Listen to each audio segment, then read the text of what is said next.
Let's go and start with 999. Yay. Yay, from your hometown. Yes, unfortunately. Right. It's funny how, we always get New York and L.A., and I was like, man, which city is this that's so crime-ridden? Man. Oh, Coreyville. Yeah, Atlanta. Like, no wonder you couldn't wait to come to Austin. I ain't never seen a movie fuck up a city Right. Yeah, like man. 999, man. That first scene, man, when it opened up at Stone Mountain, I was like, what is... No. People, let me tell you about this film right here. 999. About our merry way now, and they're like, nah, we need you to pull one more job. And by the way, it's the most impossible job. You probably won't even be able to do it. But being that we will kill you if you don't, you have no choice. So these guys say, well, how are we going to pull this off? Oh, we got it. We're going to pull a 999. Now, that's dispatch for kill a cop. Yeah, officer down. Which makes no sense because apparently if one cop is down, not dead, but down, every The fucking entire cop, Atlanta police force. every Marshals fucking cop in force. town has to go to this one spot, no matter what crimes are going on, for one dude that just got a flesh wound. Oh shit, man down, man down.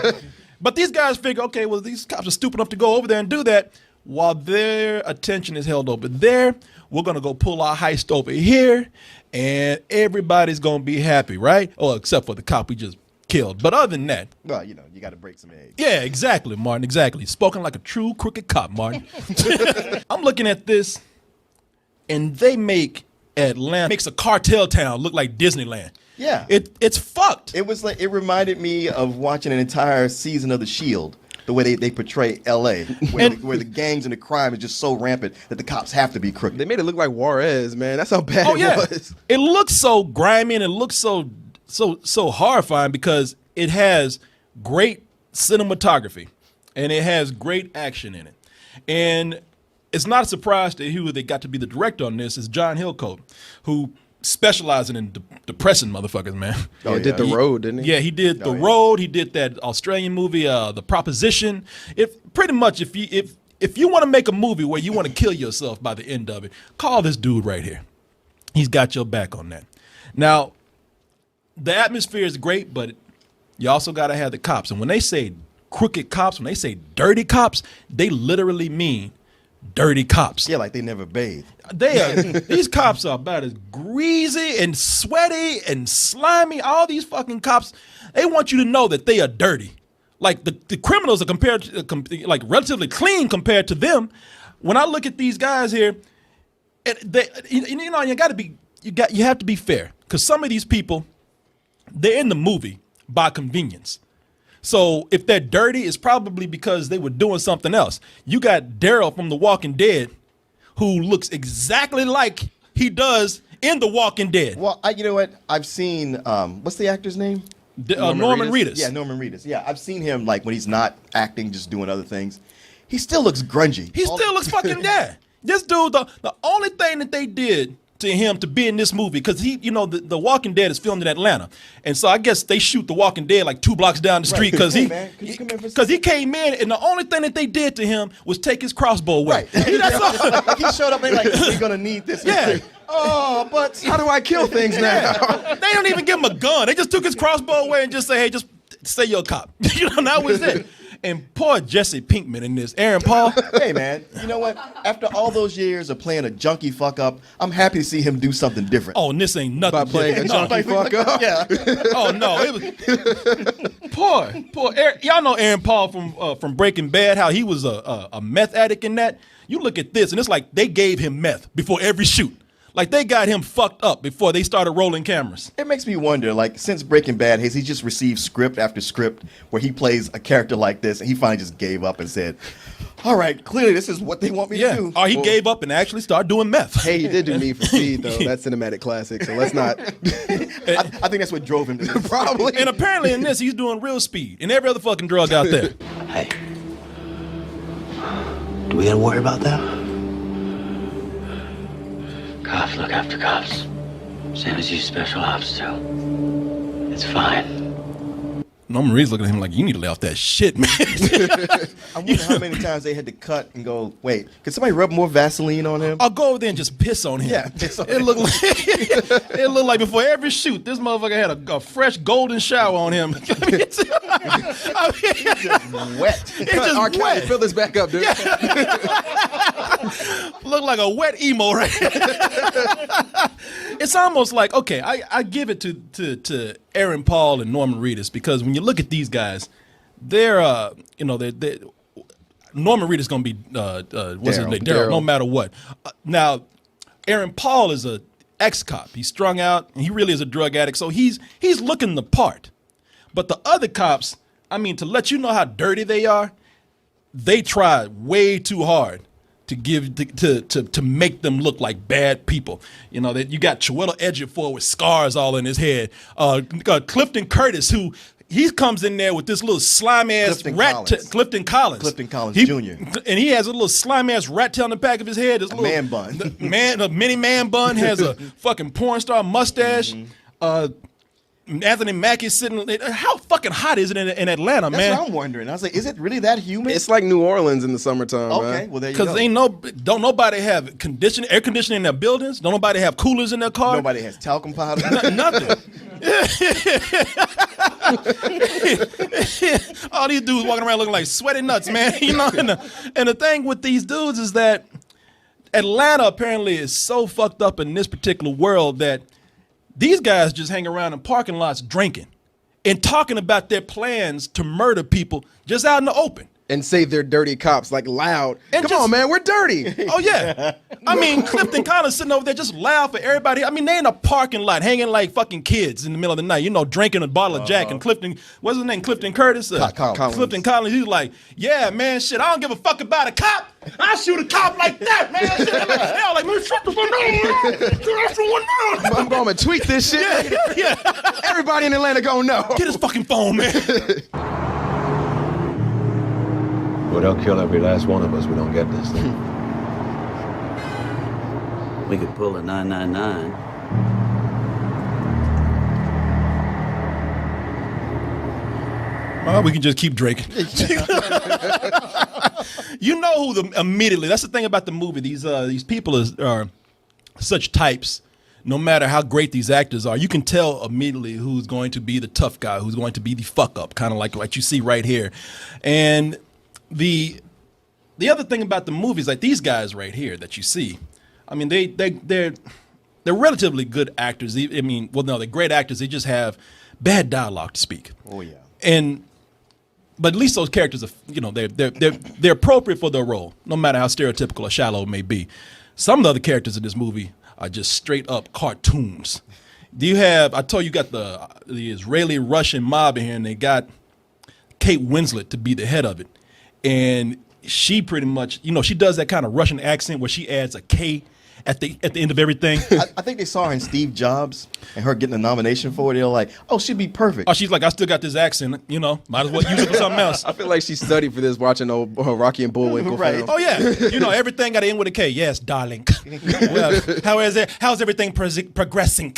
You know, like that don't even make sense. Yeah. And when you see other people enroll with her, it brings out the weaknesses in everybody else, because you just see how hard these other guys are trying to be mad. Like Chiwtel Ejofor, you know, everything he has to say often ends like this.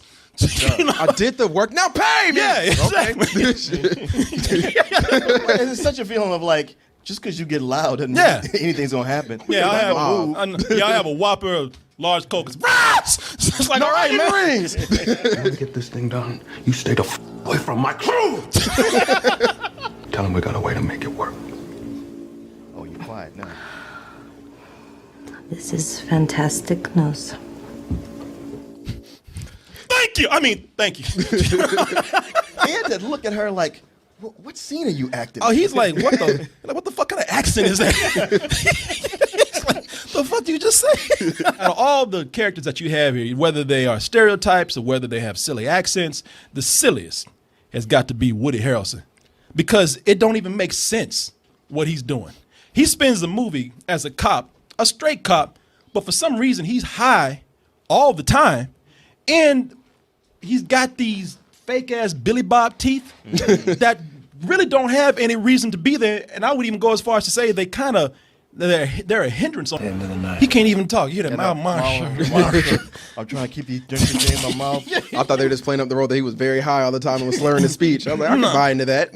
No, and and Even sometimes times when he wasn't, in a bar, he was still talking like that, and it was just kind of like, yeah, what the fuck is going on with you? And Woody Harrelson, I know he's the one that did that. Sometimes actors are like kids; they just want to be weird to be weird. Yep. I know that motherfucker was at a store, found those Billy Bob teeth in a vending machine for 25 cents. a big actor will kind of push over a small director and go like, I feel like playing a character this way. Yeah. And the director be like, okay, we'll go with that. What you think right there?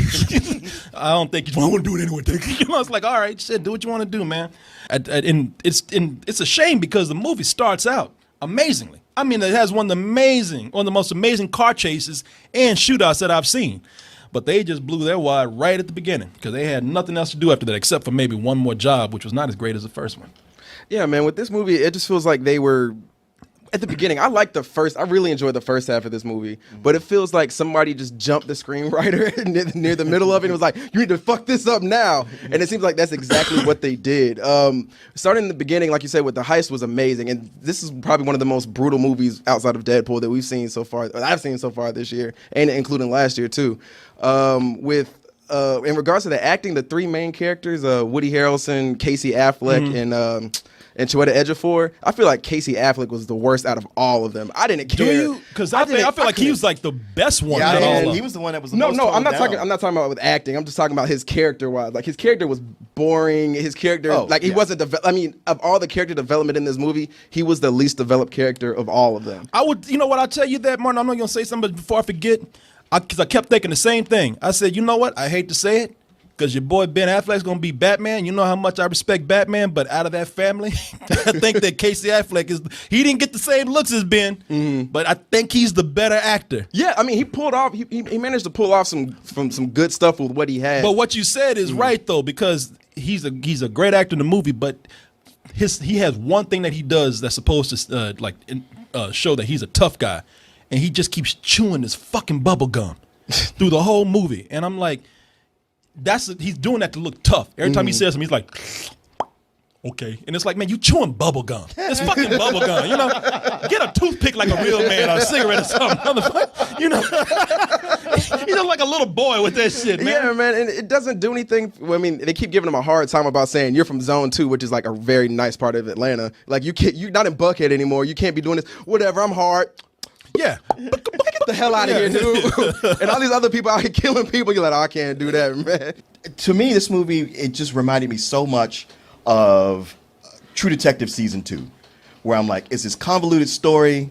It's too many characters. They don't really know who the hero is. Is it Chiwtel Ejofor? Apparently, it's how you say it, or is it Casey Affleck? They keep bouncing back and forth. I mean, it's got some great action. Especially two different sequences. Like as much as you guys like the beginning shootout in the bank, I much preferred when they were trying to track down a criminal going through the apartment building. I mean, that was extremely tense. I was on the edge of my seat through that. I really want to give this movie more credit. I really want to give this movie a better rating because I thought technically the way it was pulled off, I thought it was very competently done. The John Hillcoat is a very talented director at bringing this stuff together. But like I said, once you pull it all apart, there ain't really much there. You can catch this shit late night on. You know what you do? You're gonna see this shit on Redbox one day, and that's where it belongs. That's where you get it. Or better yet, one night when you staying up and you can't sleep and you have HBO playing and you see this shit playing, you're like, oh, okay, that looks kind of cool. It will hold your interest then. Or it might put you to sleep at the same time. I don't know. But, that's what it's meant for. It's that action movie that we used to watch as kids. It just used to come on, and we just used to watch it because it was on. And so I'm giving it a rental. Oh, you nailed it, man. It just feels like this movie from the inception of it was kind of just a hot mess, and they figured out, all right, well, we can't base it in New York, we can't base it in LA, we don't have the money for it, where can we put it? We'll just go for Atlanta, and we're going to release it in February, so hopefully a whole bunch of people go out and see it, because it is, again, it's not that great of a film. Like Corey said, man, I feel like this is something you can catch on TV. It's a rental for me. And I'm going to tell y'all, if I lived in Atlanta, I'd be mad as fuck the way they did my city. Because, there's going to be people who going to see this movie. They got fucking criminals running around, crackheads dancing on dumpsters and shit. I've actually seen that. Okay, then everything I've seen is correct about Atlanta. You know, The thing is, like, I was talking. stay the fuck out of Atlanta. I was talking to Martin about this, and I was like, Atlanta's not that bad of a city. Like, the biggest thing we've had recently was like a teacher Is cheating. this chick right here? No, there was like a corruption teacher scandal. Like, that's it. So it's not like teachers out there shooting students or some shit. I like the way Corey keeps looking at the screen like, hey man, I think I know her, man. Mama, Hey, Yeah, man, mama, get off that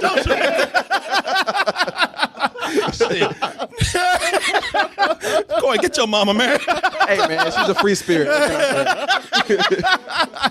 Oh, to that point of what you guys are saying, like most of a crime movie like this, yeah, it's going to be New York, it's going to be L.A., especially L.A., Chicago, Detroit, because these are cities that we famously know to be high crime zones.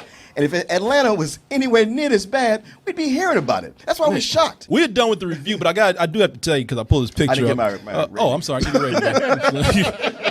Damn.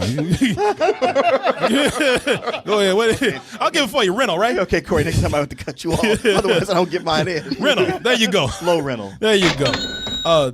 They got a guy who worked with this director before, Michael K. Williams. That's him right there.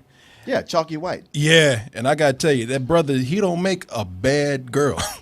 To hell he don't. I mean, for what I was expecting, because I look at Mike. If y'all ever seen Michael K. Williams, he ain't the most handsome brother out there, but he was a drag queen in this, and I'm like, shit. Well, he's kind of halfway decent, you know. Nah, man. You know. He looked like that drag queen from the Corn Dog Man. You know, I'd be that brother who y'all would tell me like, yo, man, I just got a blowjob from a badass chick, man. Hey, man, that wasn't no chick, dude. Of course, like, whatever, a hole's a hole. Like, hell, man. Well, I didn't know that, so that means I'm not Yeah. kidding. What's done is done. Stay out of Atlanta, y'all.